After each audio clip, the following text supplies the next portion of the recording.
Well, assalamu alaikum wa rahmatullahi wa barakatuh, ladies and gentlemen. It is with a great pleasure and honor that we have you today in our first event of the UAE Arise, the newly established network, the newest within the networks.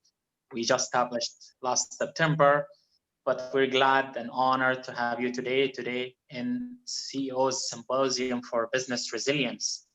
And thanks to the headquarters, thanks to Geneva, thanks to resident coordinator who was with us from day one. And we're very glad that this initiative is flying. And we are determined to take it to the next level.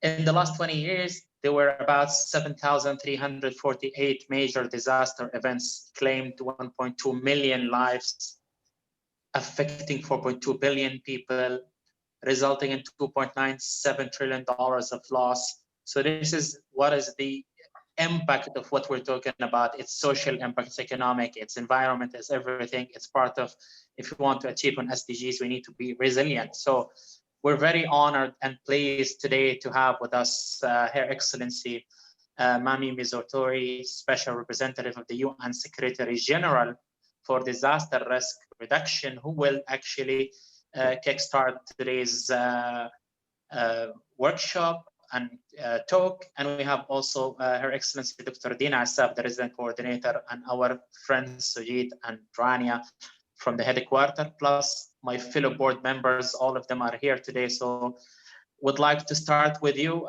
Your Excellency. The floor is yours. Thank you very much, Mr. Chair, Dr. Mahmoud. Ladies and gentlemen, I'm delighted really to be part of this important CEO Symposium for Business Resilience with such an esteemed group of speakers from the private sector in the Arab region. I'm also delighted to be here with Dr. Dina Asaf, the United Nations Resident Coordinator.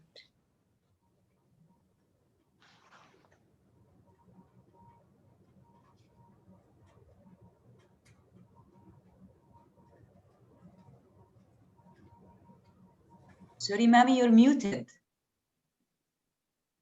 I'm sorry, I still haven't mastered this, so I will start again. So thank you very much, Mr. Chair, Dr. Mahmoud. Ladies and gentlemen, I'm delighted to be part of this very important CEO Symposium for Business Resilience with such an esteemed group of speakers from the private sector in the Arab region. Can you wait 1 second? I'm gonna stop, ask people to stop drilling. I think it's always interesting, our new working environment and the challenges, right? Yes, true. It is 100%. Yeah. I'm so sorry. We are under construction. And so I was saying that I'm delighted to be part of this very important symposium for business resilience with such an important, oh God. I think it's okay. We don't hear the drilling. Yeah, but she I think she is disturbed. Yeah. I'm sorry. Yesterday it was my case. Okay. I had a. So I'm so sorry, Chair. So I was saying that I'm delighted to be here, and I'm delighted to be with Dr. Dina Asaf, because one of my last missions outside Geneva this year, before the lockdown, was my participation at the World Urban Forum, which was hosted by Abu Dhabi, UAE, sorry. I keep on saying UEA because I used to work at the University of East Anglia, and I am so sorry, UAE, where I met Dr. Asaf, and we discussed about the importance of the DRA agenda in the country and the Arab region. What we are aiming to achieve today at this symposium is to cement our commitment to increase the outreach to business leaders in light of the crucial role of the private sector in disaster risk reduction. We will focus on how we can leverage strong contributions that can be made by private business actors across various sectors of industry and commerce. We are also keen to identify considerations for risk-sensitive investments in the Arab states region. The Sendai Framework for Disaster Risk Reduction cannot be achieved until all investment decisions, and importantly, from the private sector, are risk informed. The COVID-19 pandemic has emphasized as never before the need to have business continuity plans in place, something that we at UNDRR have long been advocated for in response to both man-made and natural hazards tailored to the risk profile of the location where the business is. Companies which had a business continuity plan and had invested in them really do have a better chance of recovering from this global tragedy. And with all this in mind, today's symposium is further evidence of the growing momentum for private sector involvement in implementing the Sendai Framework for Disaster Risk Reduction, the global plan to reduce disaster losses adopted 5 years ago.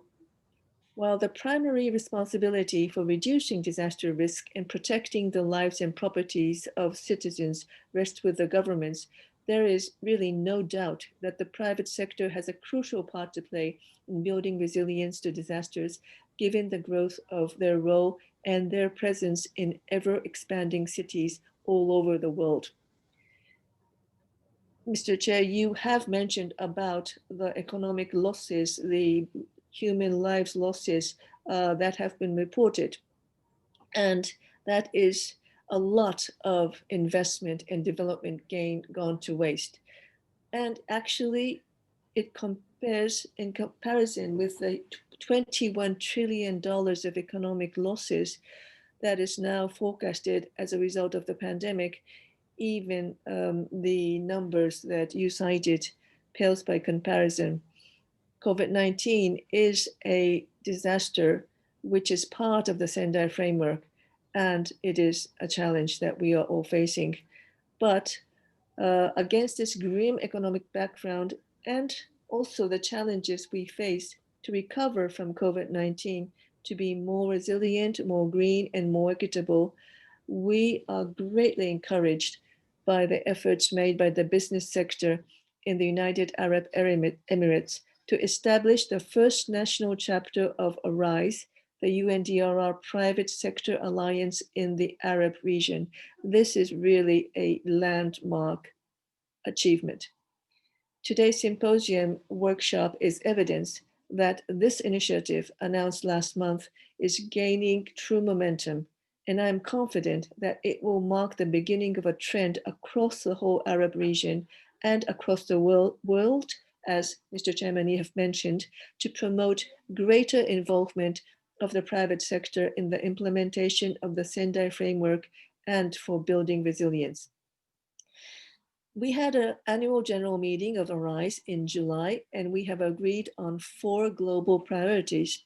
The first one is to integrate DRR into financial sector decision-making. The second is to build the resilience of small and medium-sized enterprises. The third, to build resilient infrastructure, and to focus, the fourth one, on the role of insurance in disaster risk reduction and resilience. All of these 4 priorities are relevant for the private sector in the Arab region. And today's gathering is in tune with these priorities and a milestone in the journey towards a resilient, prosperous future where fewer lives are lost to disasters, where capital assets and investments are risk-informed, and where infrastructure is resilient to both natural and man-made hazards.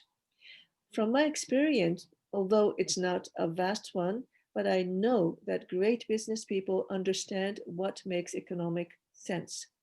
That is why you see the economic sense of managing risk rather than managing disasters resulting from shortcuts taken to gain short-term profits.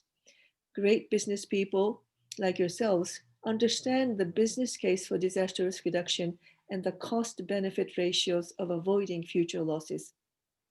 Managing the risks inherent in industrial and economic activities require a combination of 3 approaches. Prospective risk management, which aims to avoid the creation of new risk, is the first one. The second one is corrective risk management, which seeks to reduce existing level of risk. And the third is compensatory risk management to support the resilience of individuals, employees, and customers in the face of residual risk that cannot be effectively reduced. We are calling today for new opportunities for partnerships between the private and public sector in managing risk in a way that strengthens disaster risk governance. Disaster risk governance was the theme of the International Day for DRR, celebrated across the world yesterday, including in your region. A private sector that is sensitive to disaster risk can have an enormously positive effect on public opinion, influence public policy, and foster a culture of prevention and risk reduction across societies. This is why I am very pleased to join you today and hear your insights and thoughts on disaster risk reduction and how your country's private sector is creating a roadmap for disaster risk reduction beyond UAE and in the entire Arab region. I really wish a very productive dialogue and I thank you for your attention. Over to you, Chair. Thank you, Mami. Thank you so much for your fruitful remarks and encouragement. I will give the floor now to Dr. Dena Asaf, the UN Resident Coordinator for the United Arab Emirates, to give her remarks as well. Dr. Dena, please take the floor. Thank you.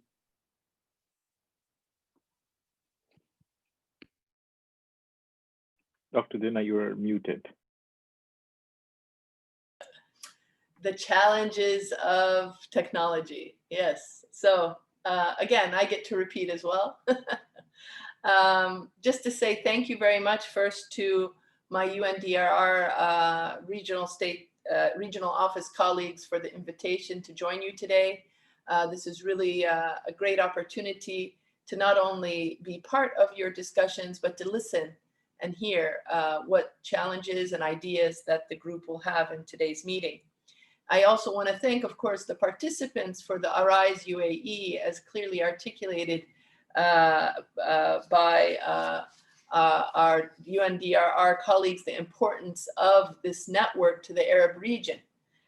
So thank you again for your attendance, and I was happy to meet you during the launch, some of you at least, or most of you, and look forward to a fruitful discussion and collaboration in the months and years ahead.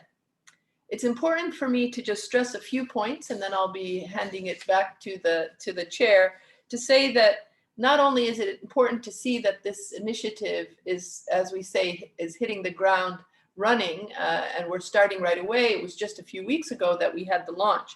So this is a very good sign that there is a momentum to move forward with the private sector in this very critical area.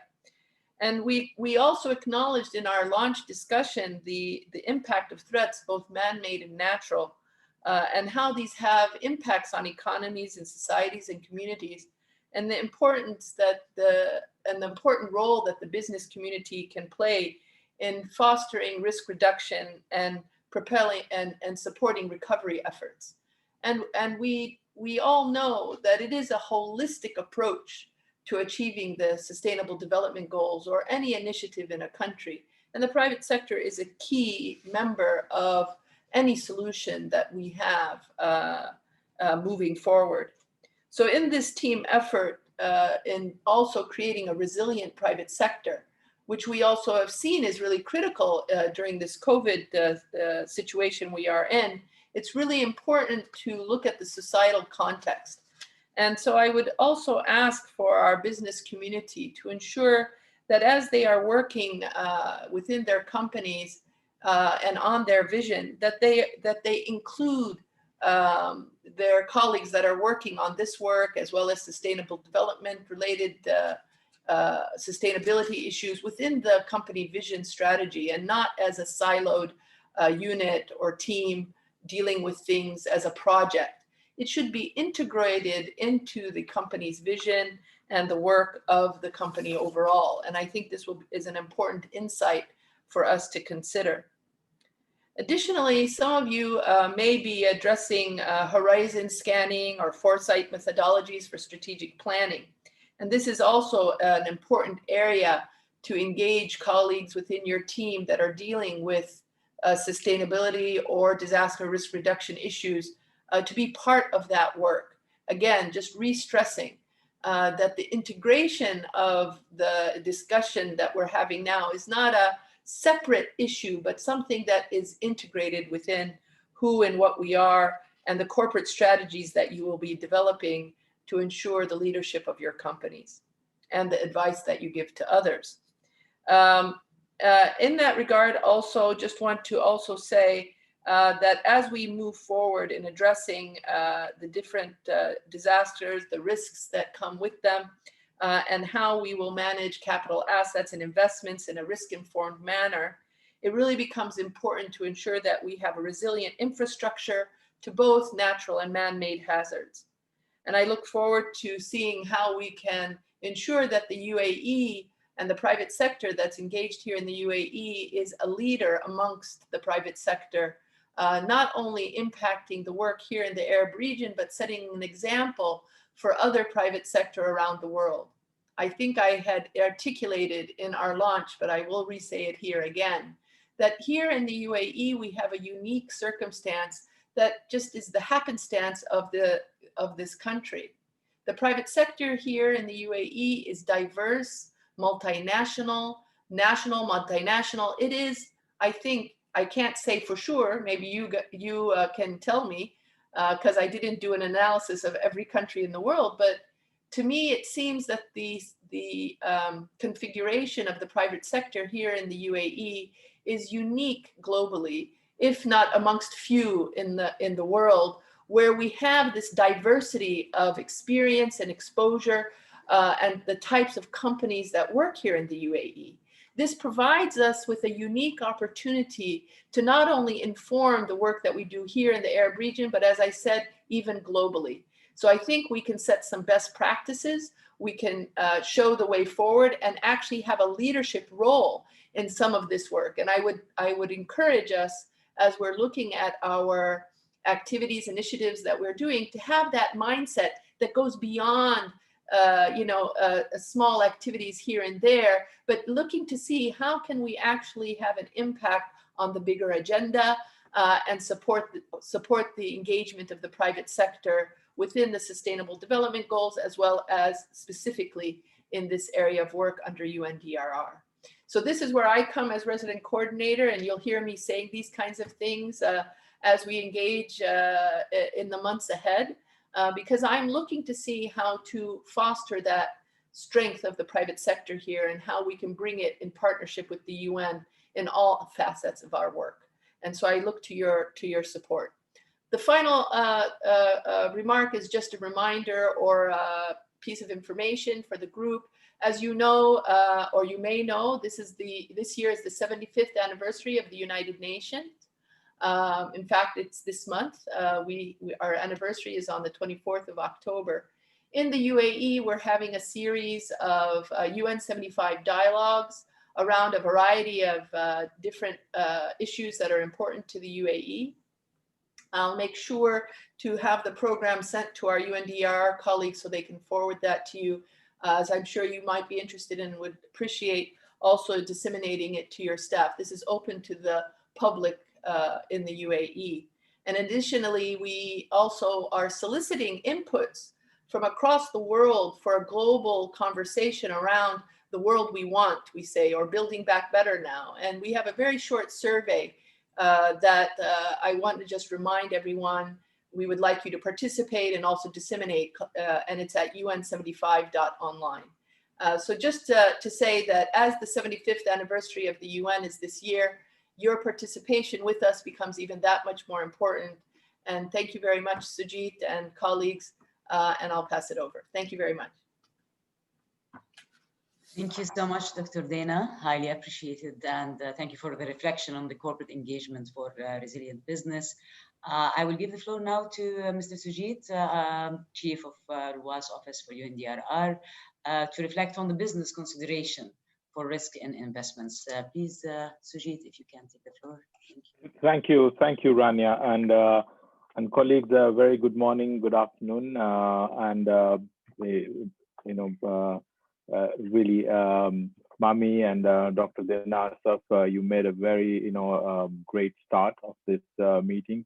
I'm really thankful for your participation, as it also provides a lot of encouragement to the UAE Arise and us The UAE, as you know, is just in a very sort of nascent stage, I would say. It just started and it's really already doing a wonderful work. The team, the board members say it's a great team to work with. It's really a set of committed, business leaders. So we are fortunate to have this start, and we are looking forward for a great going with the private sector. So colleagues, I mean, I can also see we have a number of other colleagues from the business sector have joined the meeting. So just in order to kickstart the conversation, I have few slides to show in order to just make a case of why we need to bother about it. I'll just share my screen.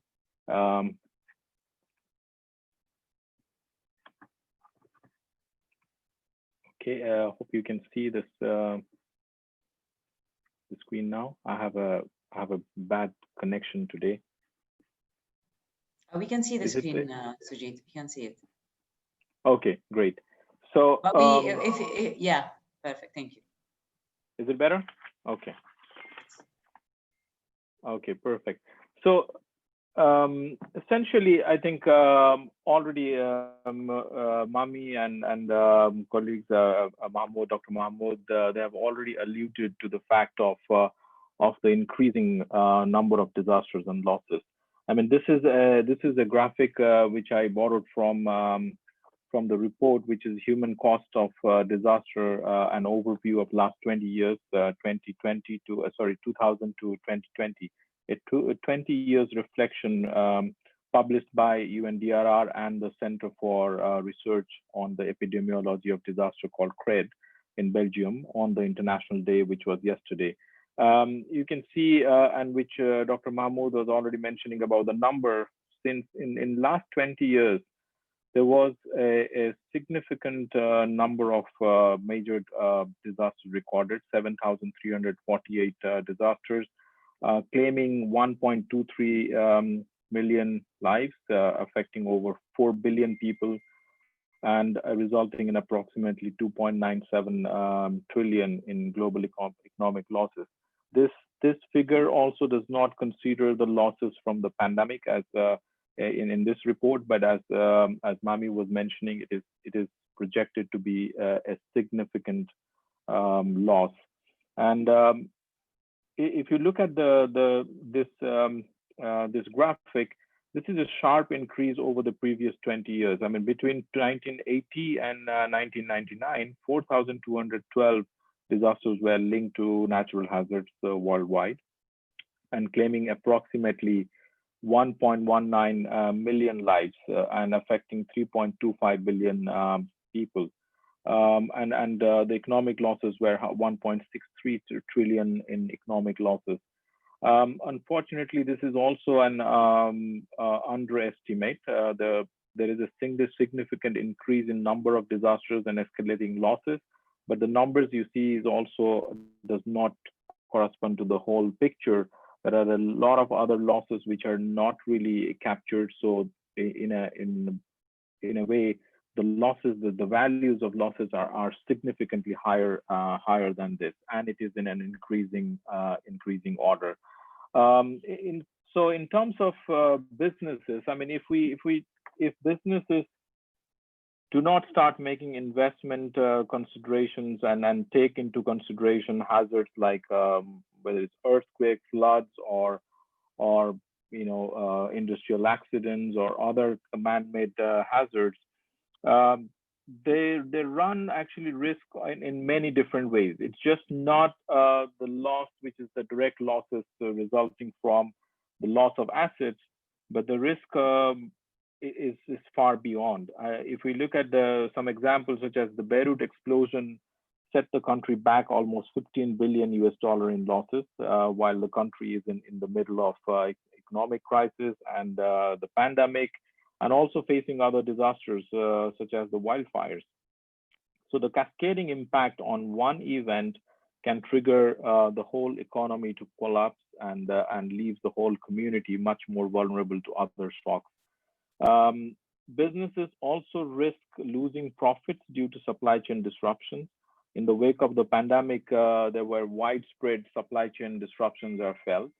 And according to a study by the International Trade Center, only the EU imports of industrial inputs will drop by $147 billion by end of 2020.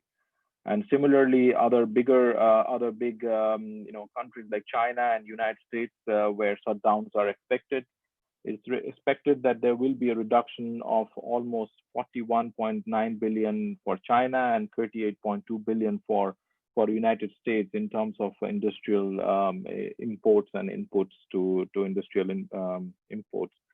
So these are significant numbers. And another glaring example, I can take it from the past, is that one car manufacturer, Toyota in Japan, lost almost 1.2 billion US dollar due to part shortage following the 2011 East Japan earthquake. There were like 150,000 or fewer cars were produced in the United States, and 70% of production drop in India and 50% in China because of just one reason, which was a critical factory making microchip was not able to provide those microchips. So the businesses now depend on global supply chains, and they may suffer due to disasters affecting suppliers in one side of the world, and the impact can be seen throughout the world.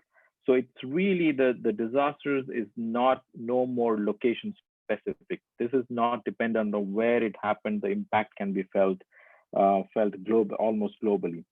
But above all, I think business risk their future, their reputation, the wider macroeconomic impact is far more than the actualized direct losses. Customers switch to competitors, and our market is lost, reputation suffers, skilled workers leave, relations with partners and suppliers are severed.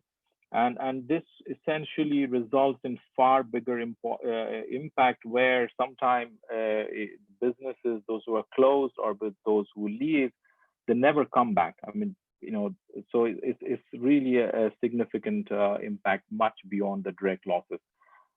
Just to bring your attention on a few issues which the UAE arise as well, sort of focusing on small enterprises. Again, disasters do affect different sizes of business in different ways. Large global businesses rarely have more than a minor percentage of their assets at risk in one place, since they're geographically often dispersed. And mostly they're also well insured and invest in risk management to a certain degree.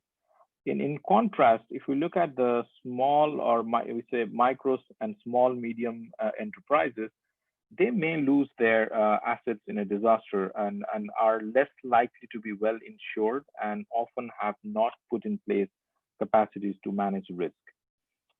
Especially micro and small enterprises and also startups are the most vulnerable due to the fact that their ability to absorb shocks it remains very low.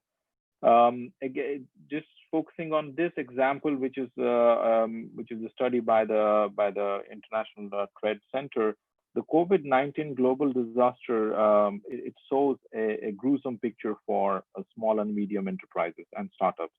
And the small companies tend to be vulnerable during the economic crisis, in part because they have fewer resources with which to adapt to a changing context. This ITC survey, which was done, I think, with 4,467 companies in 132 countries, shows that the pandemic has strongly affected, almost 55% of the responded, responded on that they are strongly affected. Nearly two-thirds of the micro and small firms reported that the crisis strongly affected their business operations, compared with about 40% of large companies. Of course, this survey was done I think back in June, from April to June, and now the situation might have really even worsened. So in terms of a way forward, I think we really need to look at how from a shared risk perspective we move into a shared value, a shared partnership perspective. So disaster risk, I mean, we looked at the SMEs, but disaster risk are not only affecting the SMEs. It's whether it's big corporates or small businesses. I mean, no one is immune from the impact of disasters. I mean, today we live in a highly interconnected and technology dependent society where one disaster event could really make everything unstable and collapse the whole industry or even the economy. This is this cascading impact and the systemic nature of risk is becoming even more complex today with globalization, digital transformation, and complex interdependency of systems and societies. But while in the past there were perhaps weak incentives for risk-sensitive investment by businesses, I think as a way forward, things are changing, and we are seeing a lot of changes. New applications and platforms are now being developed that can enable business to assess their disaster risk and to factor risk information into investment decisions. This will gradually encourage more risk-sensitive investment behavior as business become more concerned with risk in their supply chain. They are also probably most likely to assist in strengthening risk management capacity in those micro and small enterprises that are their suppliers. So if business investments become risk sensitive, this will encourage forecasters and analysts to incorporate disaster risk into their briefings. In turn, this will mean that those countries that can demonstrate an effective management of disaster risk will have a comparative advantage to attract investment. The convergence of public and private sector, there are a lot of efforts on risk modeling and promises to increase the availability of open access, open source risk information that can be used by business, government, insurance, and also citizens. This promises to facilitate public-private partnership for risk management in cities and regions, and then to overcome the current information sort of asymmetry around insurance pricing. There is growing pressure, I think, from both regulators and investors for business to disclose hidden risks on their balance sheets. A study actually showed about 10% of fund managers are now integrating an analysis of external environmental and social costs into their investment decisions. And concepts such as universal ownership and so on may provide further incentives. The reputational and legal risks to business may also provide a powerful incentive to manage disaster risk in businesses. Finally, and most importantly, perhaps, disaster risk management is becoming a compelling value proposition for businesses. We have seen examples such as green buildings or buildings, that are developed with green technologies, let's say, are attracting higher rents and more stable tenancy. Tourism industry certification programs also can provide a premium for business that reduce their risk. And there are also examples of large agribusiness companies are now starting to partner to improve the productivity of small holder farmers in an approach that may contribute to reducing food security. So all this adds up to a movement away from generating shared risk to business, governments, or communities and households, and towards creating the shared value that comes from effective disaster risk management. So with this spirit, with the spirit of moving from a shared risk proposition to shared value proposition, the UN Office for Disaster Risk Reduction, we facilitated an engagement process of private sector through the initiative called the ARISE, which is the ARISE UAE stems out of this global initiative of the Private Sector Alliance. It's a network of private sector entities led by private sector and facilitated by the UNDRR.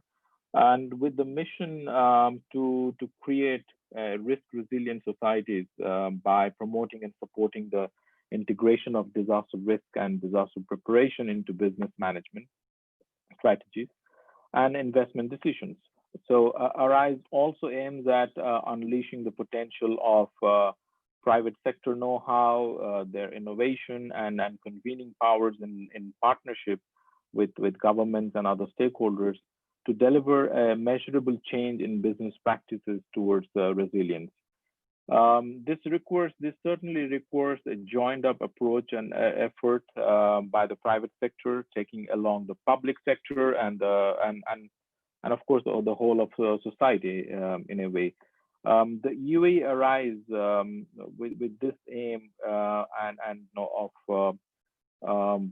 with a number of actually objectives of enhancing the resilience of small medium enterprises, bringing resilience to infrastructure, integrating disaster and climate risk into investment decisions by financial sector and other innovative areas. Will work with public sector, academia, and city officials. In fact, they have already engaged with them, with the academia, such as the American University of Dubai, and public sector with the city officials of Dubai. So it's essentially to promote a culture and consideration of this investment. So today's event, colleagues, is also a step towards that. I look forward to an increased engagement on commitment from the business leaders and CEOs, those who are part of it in the region. And then, as Dr. Mahmoud said, of course, we look forward even beyond the region. So I will stop there with that. Thank you, and over to you, the chair.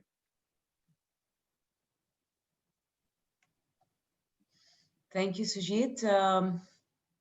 And I will call now for Dr. Mahmoud, the UAE ARISE chair, to talk about business consideration, to talk about the prevention, recover, and business continuity from his perspective. Please, Dr. Mahmoud, take the floor. Thank you. Thank you. Well, thank you, Rania. Thank you, everyone. And I've been hearing with so much interest all the previous speakers, great speakers. And I just want to start with what the Secretary General of the UN just said post-COVID. I mean, during COVID-19's issue. He said everything we do during and after this crisis, the COVID-19, must be with a strong focus on building more equal, inclusive, and sustainable economies and societies that are more resilient in face of pandemics, climate change, and many other global challenges. So this is actually, I consider this to be a roadmap for us in businesses that we need to be actually part of making our societies more resilient and more sustainable. As you know, that currently 50% of people live in cities, and this number is going to be 2/3 of population by 2050 to be living in cities, and there's so much pressure on cities. And we have to actually to get normal to be unnormal things like COVID-19 and many other disasters. There has been so much government work here and there, but the private sector has been always something that's really not very effective or taking, no one has taken actually the most potential capabilities of business and sectors, and this is business sector. And this is why we think that the challenge becomes, with so many people living in cities, 2/3 of population by 2050, is how to make our cities safer, how to make them also spaces for people where they can prosper and flourish. All the extreme weather things, the disasters actually are coming now with higher frequency and intensity, have doubled over the last 20 years. So it is actually the time to have the private sector and businesses work hand in hand together to build resilience in cities, help cities build their economies, improve equity, and also prepare societies for future risk. The UAE and Dubai has done so much actually in this regard, and we've been always advocating for sustainability and smart future. We have a Federal Council of Competitiveness that actually found and actually reached a conclusion that to be a competitive and sustainably competitive, we need to build sustainability and resilience in the city. So again, the government alone can do it. We need the private sector. And that's why good disaster risk governance is important. It requires political will, which we have. It requires vision, which we have. But it also requires the private business to come and play a role. And that's why actually we launched the Arise Network. The Arise Network, as the first in the Arab region, was launched with this vision. And we actually have been working with the Dubai police, for example, who are leading Resilient Dubai strategy, who has done great job. And looking forward actually to strengthen the business continuity and the business understanding of risk. 60–70% of companies did not have a business continuity plan. It is the time now to think of risk as the new normal, and risk we know and risk we don't know. It's a new era that we need to invest in, and we don't need to look at sustainability and resilience as something that's external and the government should do it. No, it's intern. It affects businesses, and if we don't take action, if we don't work with the government, this is going to may have an end to our businesses and our. We've seen a lot of companies shutting down, right? We've seen a lot of restaurants closing. We've seen a lot of SMEs suffering. We've seen a lot of companies with no access to financing. So we should not take this as a complementary thing. This is an urgent way of survival and competitiveness and sustainability. If not for if not for us, it's for the future generations, for our grandsons and granddaughters. So we look at this as an important initiative. We're going definitely to work with the government of Dubai and the government of UAE. As the resident coordinator said, this is not about events and activities. Believe me, this is just a part of, this is an umbrella. We will combine all the resources of businesses to work with the government in making sure that we make Dubai, we make UAE more resilient, but also with the aim of supporting and working with our neighboring countries, Arab countries. If we look at most of disasters are happening in our region. Most of political unrest is happening in our region. Most of refugees are coming from our region. So we have a duty and we have also a mission to be a great global citizens. And this is why every one of us in the board is excited to put effort to make sure that we make a difference. So I don't want to take more of your time on this, but I really want to end with something. I really ask all the businesses who are not part of our network, please join the network and be part of the change. This is just the starting point. We have so many dreams. We have different committees, SME committee within the board. We have also a committee that will work on resilient infrastructure. So we have huge plans, and together we can make UAE a more resilient and more sustainable country. So thank you so much for giving me this opportunity, and looking forward to work with every one of you on this great mission. Thank you. Thank you so much, Dr. Mahmoud. Highly appreciated. And I now give the floor to Mr. Ahmed Riyad, the UAE Arise co-chair, to reflect on the disaster's impact on business from a global chain perspective. Mr. Ahmed Riyad. Yes, hello everybody. I'm very happy to be part of this session. This presentation will be a little bit more technical, but there are an introduction. Today, world businesses of all sizes facing a lot of challenges, from natural disaster, human disaster, till the pandemic we are facing now. Last month's businesses around the world facing a very tough time. A lot of SMEs and even big enterprises as well are closing their doors and facing uncertain future. Businesses facing a lot of challenges to access to capital and to collect their invoices and to be more into the market during the lack of funds, the lack of capitals. Employees and even employers are facing difficult economic circumstances. Again, success in business frequently get attributed to the proactive decisions made at the top management, but this not only the aspect. The aspect is the success or failure is determined by how business top management handle situations that are out of their control, how business will deal with the natural disaster and the man-made disaster that is can destroy their business. Whereas the disaster is a tornado, supply chain failure, cyber attack, or anything else, it can through a business carefully laid plan and projection into the more action. Employees might be unable to get to work, and vital facilities or equipment could be damaged. The business may find themselves needing to react to the reality of the situation and find a way around. That is why disaster risk reduction, disaster informed, should be as a high of priority for every business, as have a proactive plan is meaning the prosperity and meaning the future. One of the most important things business can do to prepare for any types of risks and challenges is to remain optimistic and resilience. And this is what I will show now how business can be resilient, how business can in UAE and in Arab region to be resilient, so to be agile and to continue to have a business continuity, to have more activity that is can proactive and can let the business is already working itself. So now I will display my presentation. So,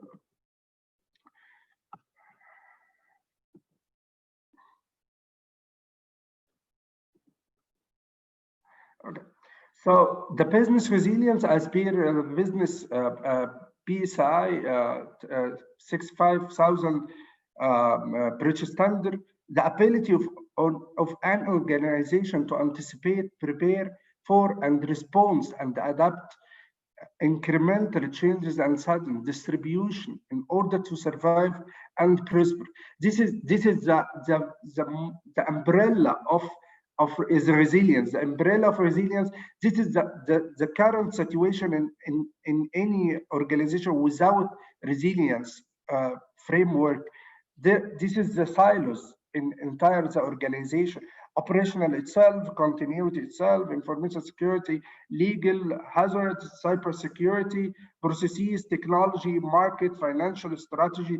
So all this as a separate silos. To be resilient, you need to have a 10 dimension of the business. You need to have your business to embedding this 10 dimension, to have a quality, to have a cyber resilience, public relation, to speak with the community about the issues the business facing. You need to have operational risk. You need to have the right human resource development. You need to have a legal and regulatory. You need to have supply chain resilience. Now, all the world during COVID-19 facing a total failure of supply chain during the curve, during the even now there are a supply chain issue for most of the countries. Also, the business continuity, as Dr. Mahmoud said, 70% of businesses didn't have a business continuity. Now the time is now to be resilient. The time is now to have a business continuity, to have an emergency response, to have a disaster risk reduction, to meet the disaster risk reduction strategies as per Sendai framework. Also, organization culture. We need to build our organization culture to deal with any risk may already happened or already happening. Also, financial to remain the financial stability.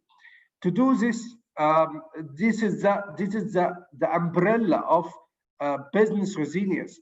Firstly, we need to have a cyber resilience. Now we have now the world totally going through digital transformation. This digital transformation will lead to cyber attacks, will lead to cyber risks. So you need to have a cyber resilience. This cyber resilience to including incident management, to including carefully asset management to deal with any incident related to cyber or coming from cyber risks. Also, you need to have a financial resilience. You need to have a right way to deal with your cash flow, to deal with your commitment as well. Also, you need to have a supply chain. The business need to have a supply chain resilience to identify the most critical suppliers, to identify the risks, to have a proper plan, a proper supply chain continuity plan in place in face of any risks or any disaster. Also, as of now, the COVID-19 situation enforcing the businesses to have a health and safety framework to deal with the current situation. Also, you need to, in these circumstances and this disaster, you need to work more and more to develop the competences of your employees as well. Also, risk management. You need to have a proper risk management, a proper risk analysis, a proper risk mitigation in place, as well as a business continuity. You need to have a business impact analysis. You need to have emergency response plans. You need to have a business continuity plan for IT. You need to have more action toward to be resilient, as well as the digital transformation. And this is what happening in most of the countries, especially in Arab region. Also, you need to emphasize and to more enforcing the governance and the project management framework as well. This is the whole view about the picture about the business resilience. In UAE Arise, we already working, Dr. Mahmoud, Dina, Zina, my colleague Zina, and also we already starting to build a committee for a small medium enterprise, MSMEs as well. We are open to help the SMEs in UAE and in Arab world as well to be resilient, to empowering the business. And this is our rule in as per the key aspect of Arise. As Dr. Mahmoud say, we already encouraging a lot of businesses in UAE to join us in UAE Arise. I remain the same, and I'm looking forward to building or enhancing the resilient community in UAE and especially in Dubai. Thank you. Thank you, Dr. Mahmoud. Thank you, Mr. Ahmed, for your intervention. I would like to call now for action and commitment statements from our Arise board members, statements of the CEOs that are aiming to contribute to our commitment towards the disaster risk reduction and the mandate of Arise. I will give the floor to start with Mr. Ghassan. If you may kindly proceed from your end, and I will go through the sequence from my end. Thank you, Mr. Ghassan. Take the floor.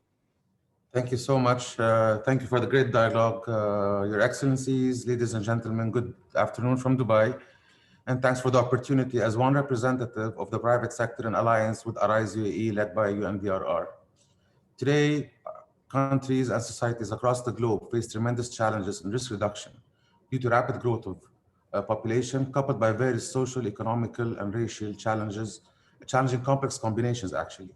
In addition, outdated legislations and policies in certain regional countries or non-enforceable standards for safety building codes activate the need for revisiting present-day standards and codes and optimizing them to suit challenges of 2020 and 2030.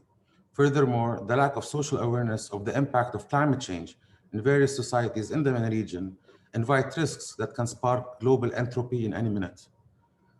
COVID-19 pandemic further catalyzed the kinetics of the previously mentioned challenges, inducing stress on economic risking, forcing shortcuts in budgets, for example, jeopardizing safety and enticing risk and disaster.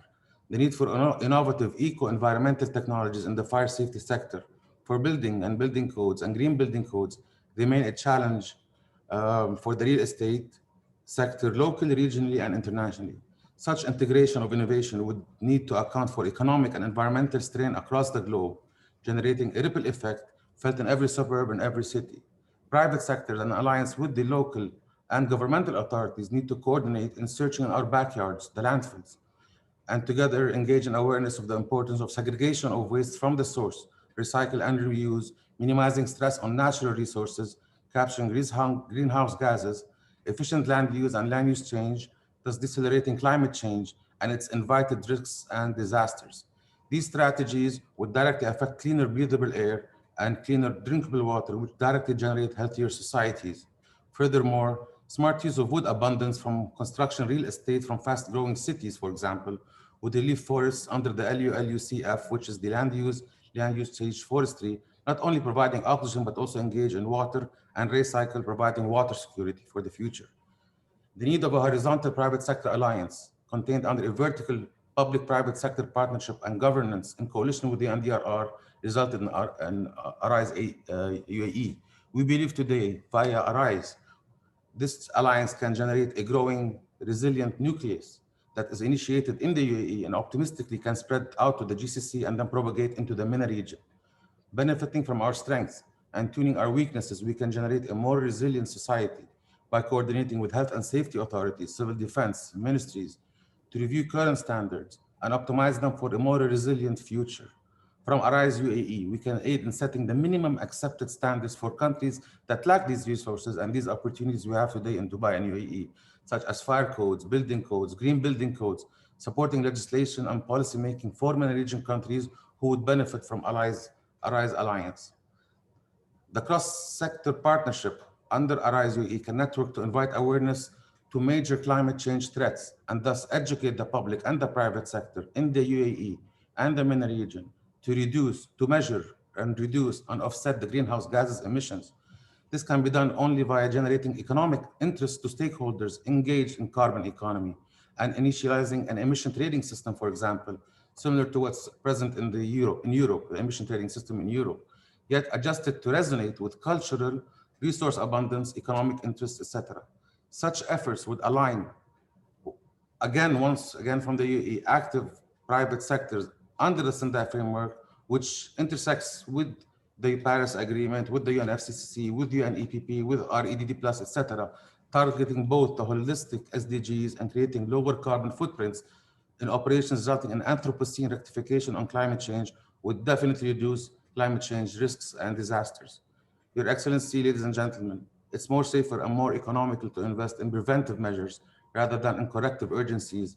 And with your continued effort and professionalism in ARISE UAE, led by you and DRR, we can together work on mandates and generate awareness to the public, initiating a ripple effect centered in the UAE outward towards the MENA region as change agents for a better and more resilient future. Thank you very much, and thank you for this privilege. Thank you, Mr. Ghassan, Managing Partner of Seawood Industries. And now I call for Ms. Helen Chen, the CEO and co-founder of Nomad. Please take the floor from your side. Thank you. Thank you, everyone. And thank you, Rania. First of all, I would like to thank, ladies and gentlemen, thank you all for this opportunity to be a part of this dialogue, as well as a board member of ARISE UAE. I'm honored, delighted, and grateful to be a part of the ARISE chapter in the UAE. Thank you for the invitation to be a board member and join this CEO Symposium today. Reducing disaster risk is core to the betterment of our society. The public-private partnership is a great step forward in achieving this. Innovation and technology is one of the key tenets within the Sendai framework. As CEO of Nomad Homes, a startup technology company, we are committed to the technological ecosystem and innovation infrastructure to promote resilience during disasters in the Arab region. We are fortunate to have a forward-thinking and supportive government in the UAE that promotes and fosters innovation in the technology sector. As demonstrated during COVID, Technology is core to the ability to function and thrive during disasters. Whether it's delivering food, providing virtual care to patients, or helping loved ones communicate around the world, technology is a driving force that is pivotal to the betterment of people's lives. As technology becomes more prevalent in our lives, it is important to remember the importance of protecting individuals' privacy and maintaining adherence to the strongest cybersecurity protocols. While many aspects of technology involve the betterment of people's lives, some have used it in a negative light. It is important for all of us to commit to use technology for the betterment of all of our lives.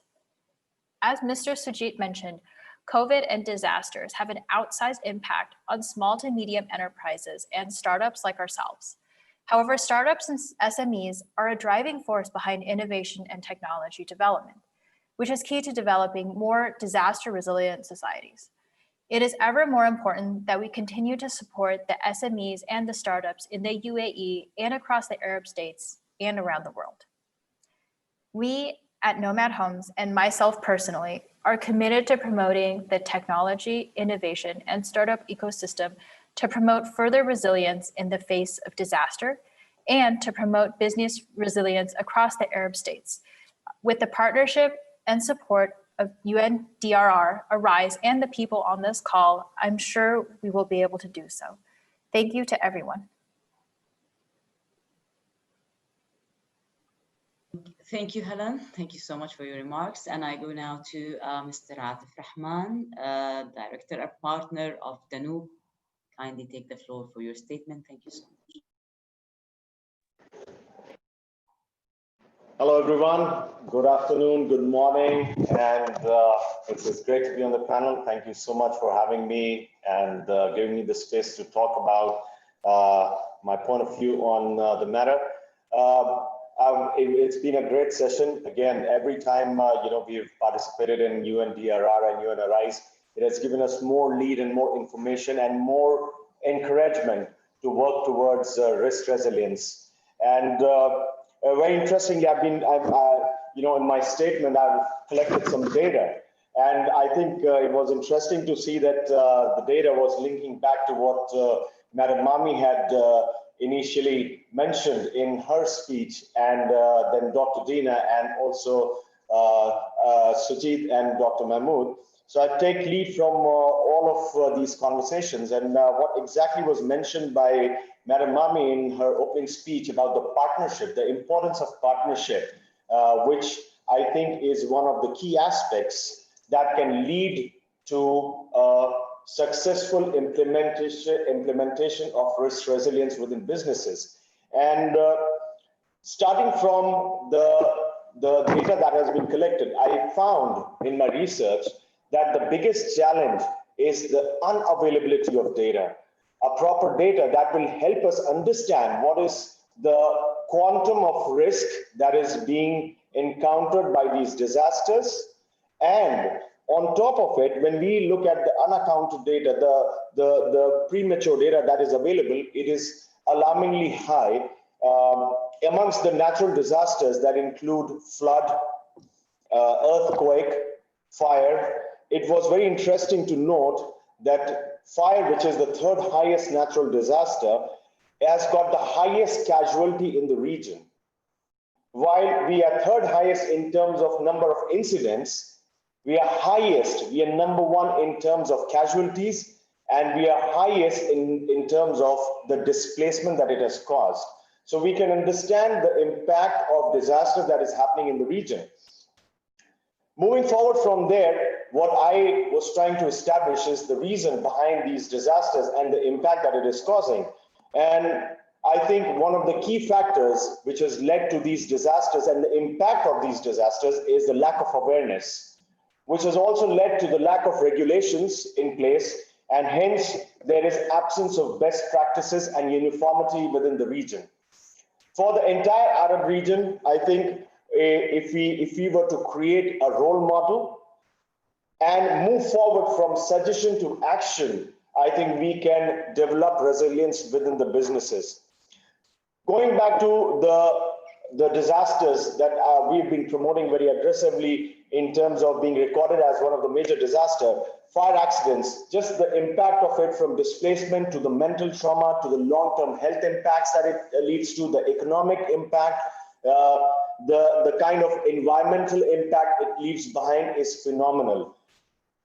If we were to account the overall impact of these disasters, including the pandemic, the risk for the businesses and the population continues to increase. And as Dr. Mahmood mentioned, that the volume continues to consistently increase, and which was also highlighted in the numbers from Sujit, which are mind-boggling. It is running into trillions of dollars of losses, and yet there is a huge world of opportunity that exists in terms of what can be done in these areas.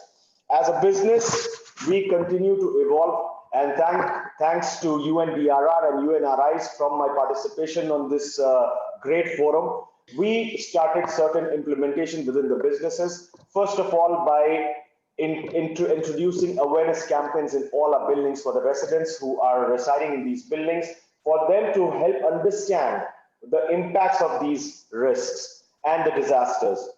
We have also formed a DRR committee within the business, which is understanding risk in a greater and a deeper, with a deeper meaning.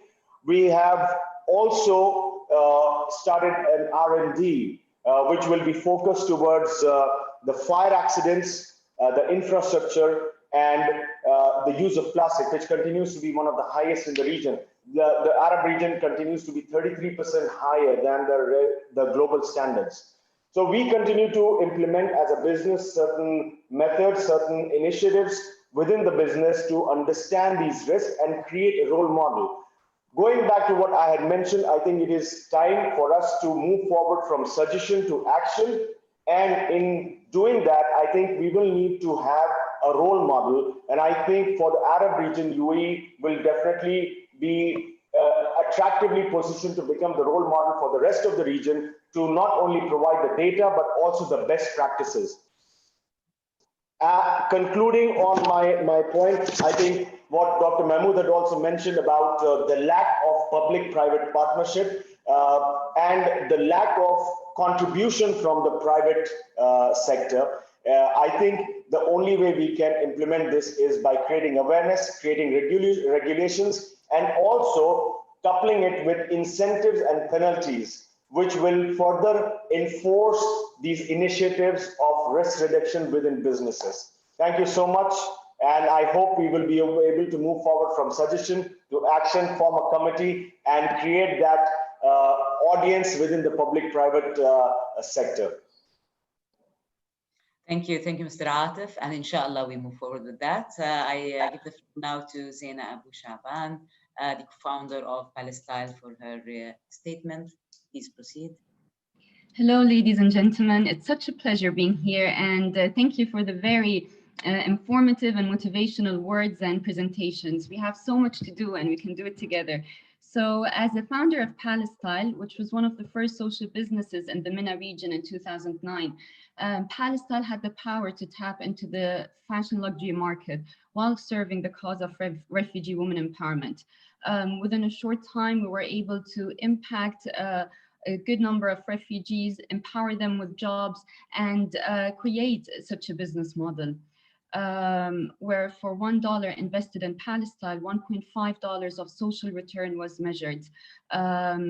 Today in Arise, I feel we all have the opportunity, and being here in the UAE, to share the learnings we had and increase the resilience of our startup communities, our startups, and create business models that have social impact on the most vulnerable, on women empowerment, and on the sadly increasing number of refugees here in the region. It is the vision of all of us working together, you know, the government, the private sector, the humanitarian sector, citizens, to create this resilient society. And I'm really looking forward to that. Thank you.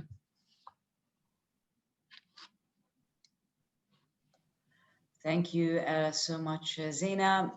We are still having enough time to proceed with statements. So if Dr. Asad, you're ready to give your statement, shall I give you the floor?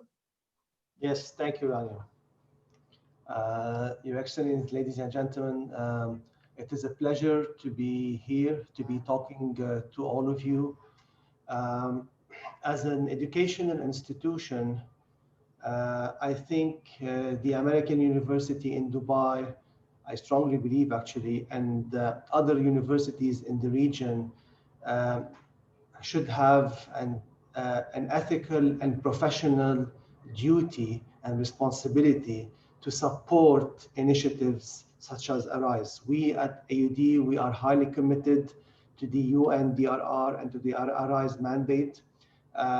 What we feel and how we feel we can contribute is, first of all, through creating awareness by doing events for students and for industries and government entities around our university.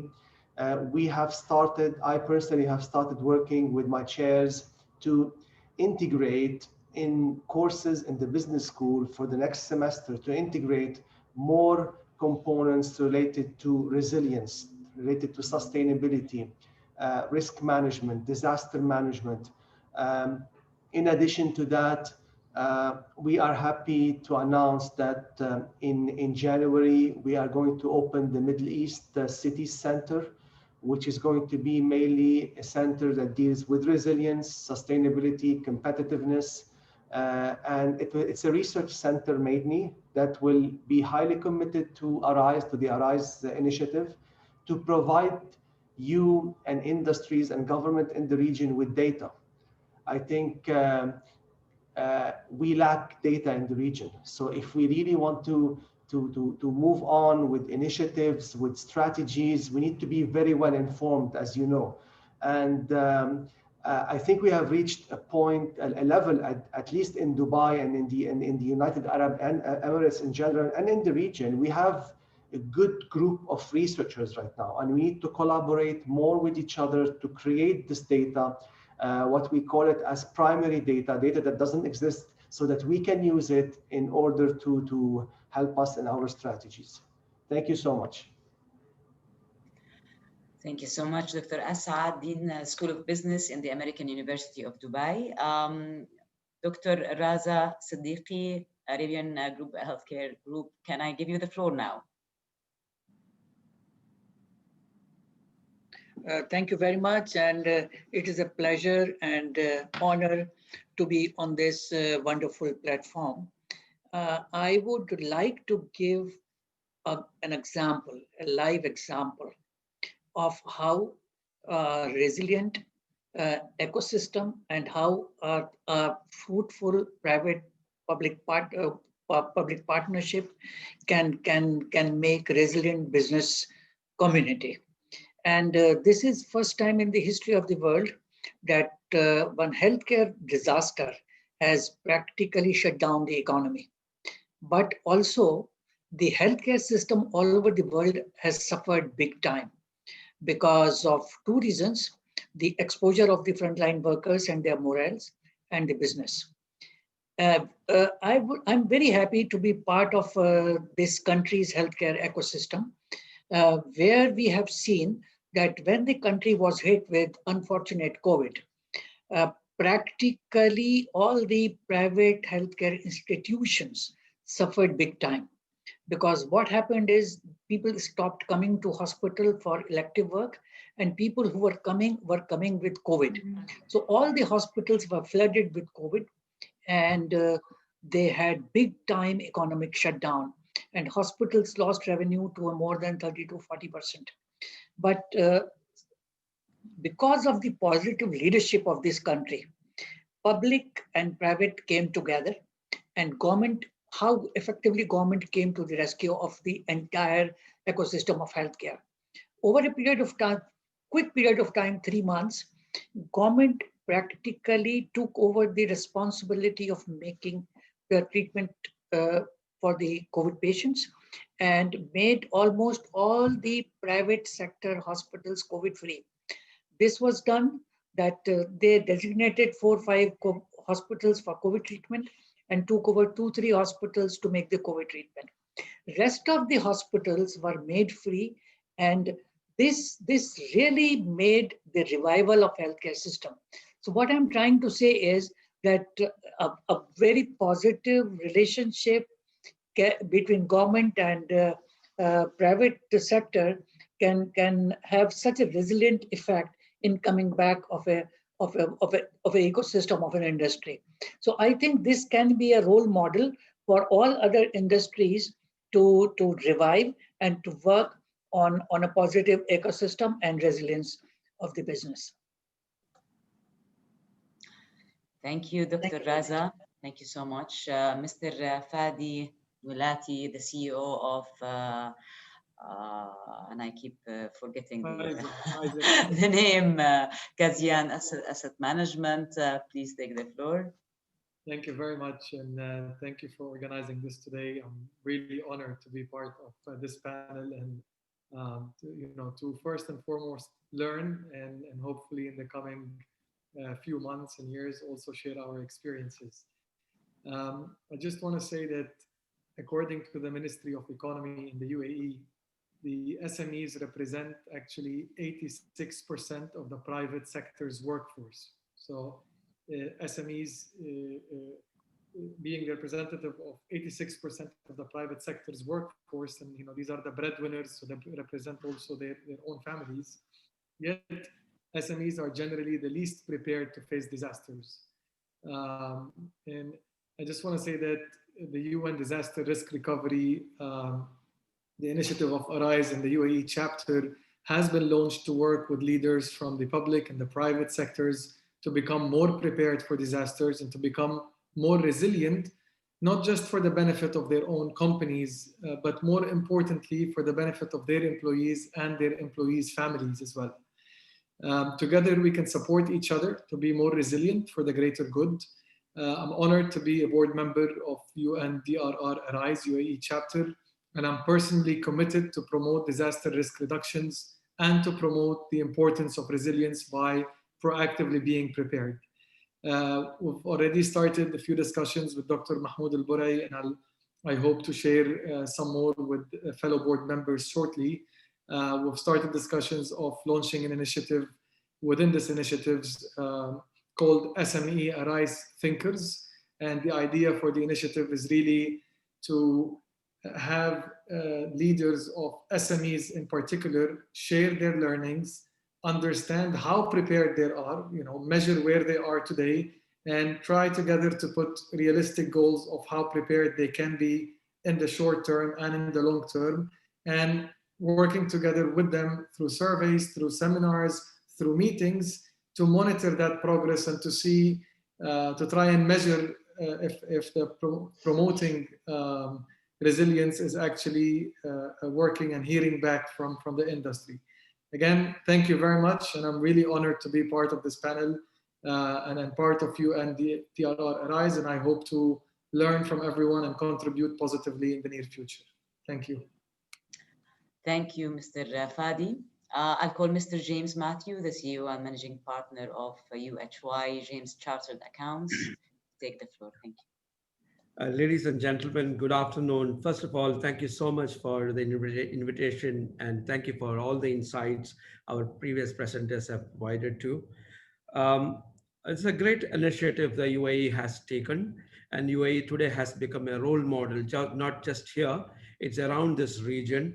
And I think we are really looking forward for a resilient economy and a sustainable economy ahead. What sort of mindset we have today? We have, in 2019, we have seen around 300 plus disasters in the UAE. And with Mr. Sujai presented today, I just read from there 7,900 plus disasters in the last 20 years, which has almost doubled. Now, how do we do the awareness? Because as ARISE, we have already done a little bit of the groundwork in promoting ourselves and what is ARISE, what is that we can do about it. Let me just talk from my perspective. I'm a chartered accountant. I handle around 1,000 plus clients. These are mostly SMEs. Mr. Fadi said that 80% of the workforce is from the SME sector. And also you said that 70% of the people did not have the business continuity plan. Dr. Mahmood talked about it. The SMEs are not prepared at all. The awareness what we need to create is through this medium. Just for example, if I may use Dr. Mohammad Burai, who's sitting in RERA. Today, fire is one of the biggest cause of our disaster. And my brother Atif said that, it's on the forefront. Billions of people, millions of people have been displaced, not just in here, but around the world. But how do we manage this one? As RERA, or as it from maybe Dubai municipality, or to reach out to these SMEs, we have to work together on that one. So this is the awareness. Call to action is something which we need to do it. This is the need of the hour.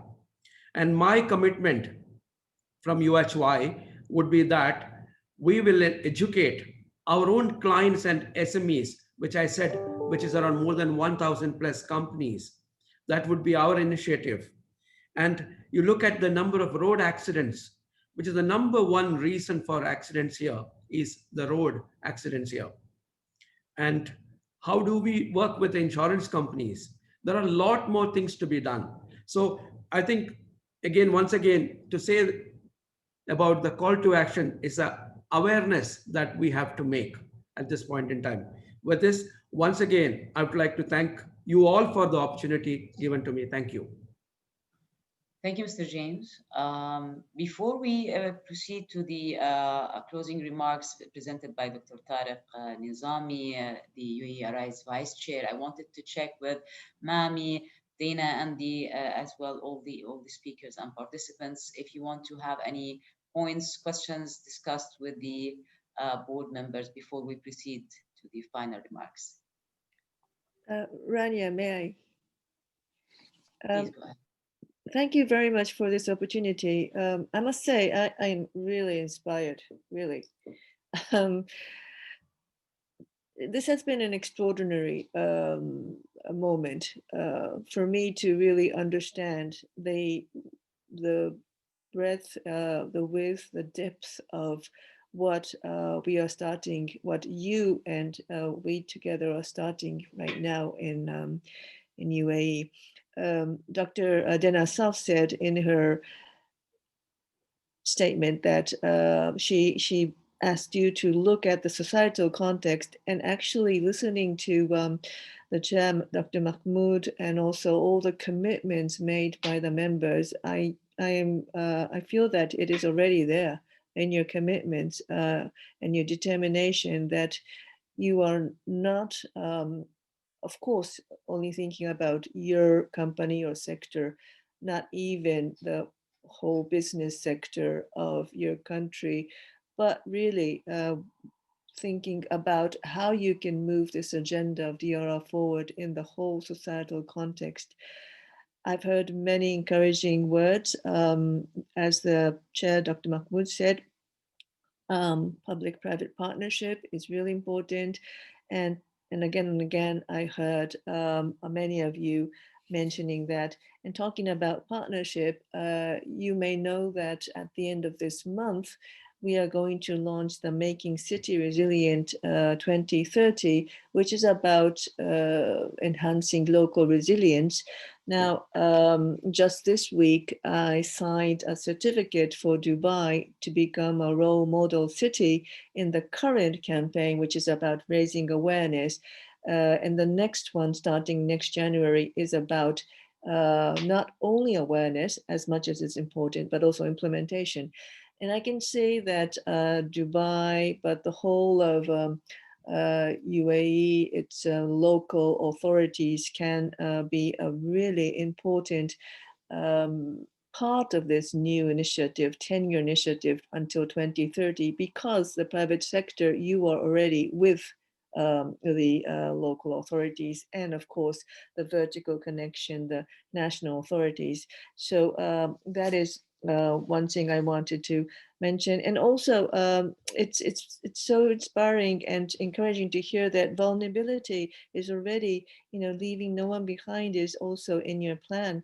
And this is because you have Ms. Zaina, the social business already in there, working with issues with refugees, with women. And of course, the SMEs that were brought up many times, as in UAE, SMEs are actually the majority of most economies, even in developed countries, but they are so vulnerable, as we have again confirmed today. So that is really interesting. Fire was something that, I'll be very honest, I didn't focus that much, but I know that there are, for example, I know that Arup, which is a construction architectural company in UK, they once approached me and said that fire is one of the biggest disasters in the urban area, and we need to focus more on it. So I think here we have a new challenge. And I also wanted to say thank you to Ahmed, because Ahmed, Ahmed, previous years, you were the lone voice of the Arab region in the Arise movement. And now, because of your perseverance, we have this wonderful array of people from all walks of business sector life here. So thank you very much. And really, I am inspired, and I look forward. My last thing is that one of you very kindly said that you wanted to work led by UNDRR. If I may, we're not going to lead. We're going to be working with you. We're going to lead each other together. This is the essence, the spirit of Arise. At the global level too, I have a co-chair who is actually the Arise president in Mexico. She's also the head of the Global Compact of Mexico. And this is a co-creation. So I'm sure that in UAE as well, this will be a co-creation. And once again, thank you very much for this very inspiring moment. Over to you, Rania. Thank you so much, Mami. Just commenting quickly on the MCR launch, I just want to mention that we are working closely with the board members on the MCR launch 2030. There's an action plan, working closely with them on influencer engagement, activation on the ground. So hopefully it will be something really remarkable that we will report on later on. I'll give the floor now to Dr. Tariq Nizami, the Vice Chair of RISE, for his closing remarks. Bismillah ar-Rahman ar-Rahim. Good afternoon, everyone. I think we had a great input in this UNDRR Arise UAE first webinar on a topic of CEO Symposium for Business Resilience. As we all know, that the world is a risk landscape is rapidly changing, risk is progressively growing, new interactions between environmental, economic, technology, and biological risk are emerging in every way possible that were not anticipated. One hazard can trigger another one by impacting across the system and borders, devastating impacts on progress across the Sustainable Development Goals. As we all know, the COVID-19 has triggered an unprecedented social economic catastrophe on a global scale, and we're still not over yet, still going on. The losses in devastation of COVID-19 pandemic and subsequent economic crisis, recovery, rehabilitation, provide opportunities to change the development from one that create risk to one to reduces risk and build resilience for the current and future generation, which is very important. Today, we also heard that in last 19 years, the losses were more than around $3 trillion. I think we all are very afraid to see when they include the 2020 losses with the figure after the COVID-19 losses, and I hope we have a better world to live in. We discussed today also that we can apply the Sendai framework for disaster risk reduction to build back better through risk-informed COVID-19 and other recovery policies.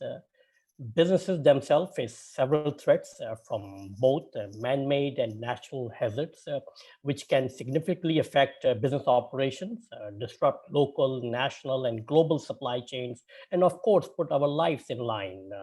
As you know, the private sector activities are vital to national and regional economies, not only as a provider of product and services, but enhancing, nurturing the private sector with the turn-up help protect each other for investment and development. But as you know, the private sector resilience and its resilient practices are linked to a community ability to observe, to affect for this disaster. This is especially important and relevant for us in Arise UAE.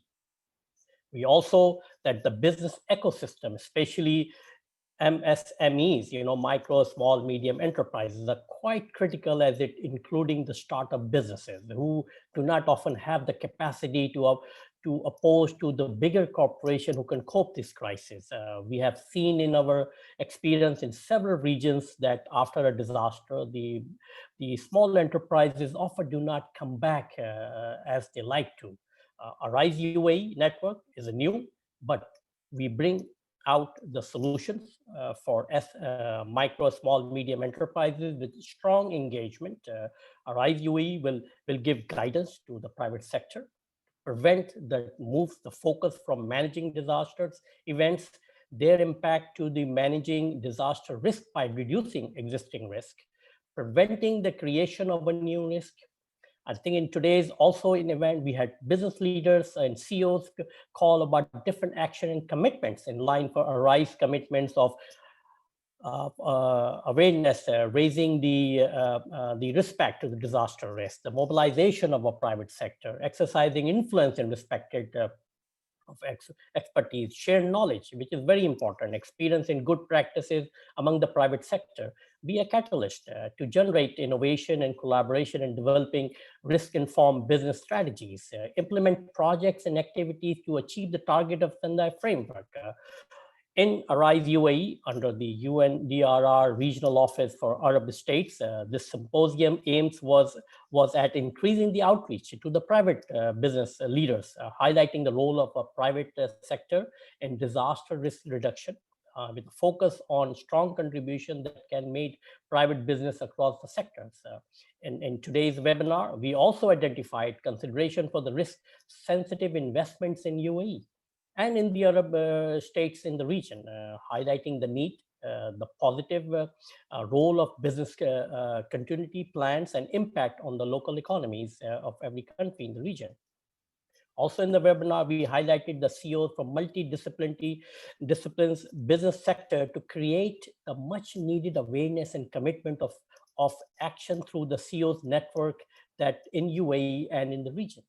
I am, as a founder and CEO of a CEO Club Network worldwide, the largest business organization with thousands of businesses of all sizes in our exclusive network, is committed to introduce Arise UAE every way possible, including a special campaign for awareness, influence, share knowledge, and implement projects through activities to achieve the targets of Arise UAE.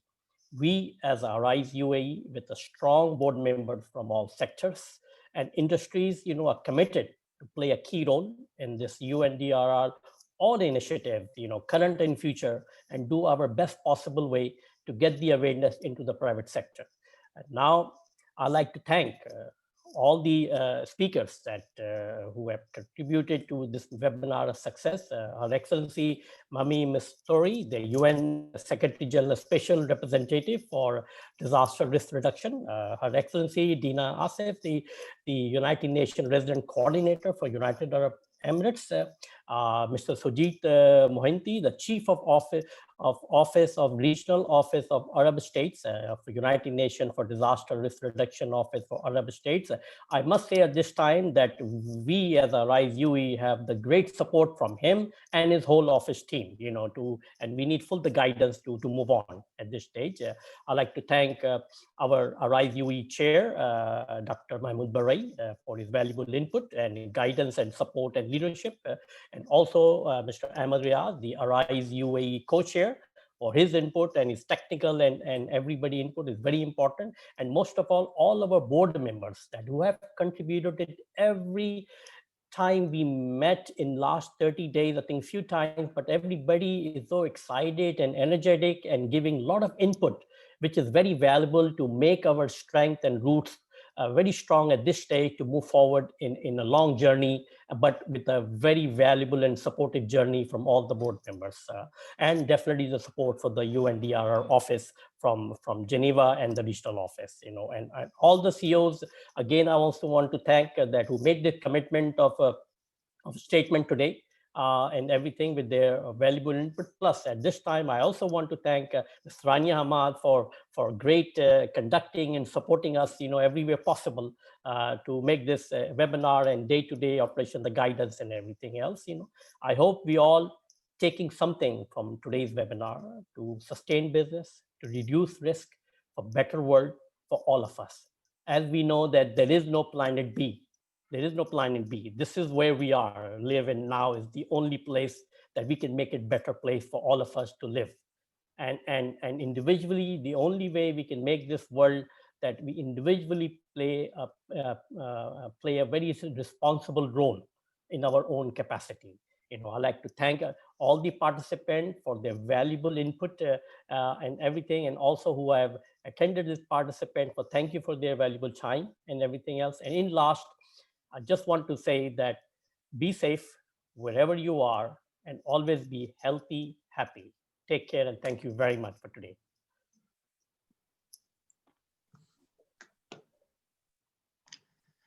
Thank you, Dr. Tariq. Thank you, everyone. This is maybe the last, just to say there is no planet B, as the ex-secretary general said, and as Atif said today, from suggestions to action. So it is time of action. So thank you so much, participants. Thank you, everyone. Thank you, dear Mami, Mizutori, Dr. Dina, Sajid, Rania, board members, participants. And let's, before the end of 2020, make some really good progress. So thank you so much. Thank you. Thank you. Thank you. Thank you very much. Bye. Thank you, everybody. Thank you. Bye-bye. Bye.